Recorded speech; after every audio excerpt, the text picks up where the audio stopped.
Enfin, chers fidèles, je vais vous offrir une information extraordinaire.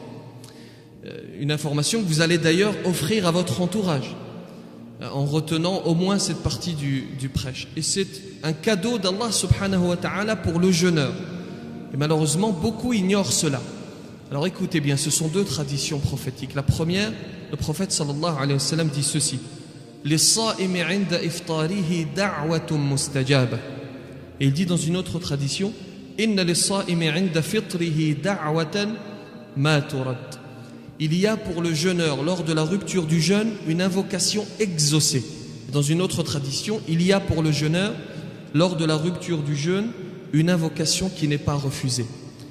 Dans ces moments où la table garnie de mets merveilleux t'appelle, lorsque la soupe t'attire, tu sais ce que tu vas faire? Détourne-toi un instant de cette table. Tu as une difficulté, tu as un problème, tu as une dette, tu souhaites que tes enfants réussissent, tu as un projet, tu souhaites acquérir une maison, tu souhaites entrer au paradis. Dans ce moment, au moment de la rupture du jeûne, et c'est le témoignage du prophète sallallahu alayhi wa sallam, ce ne sont pas des fables. Nous croyons dans les paroles de notre prophète. Ce n'est pas un menteur. Il te dit, dans ce moment précis, Allah subhanahu wa ta'ala ne rejettera pas ton invocation. Alors à ce moment précis, délaisse la table et tourne-toi vers le Créateur et lève les mains au ciel.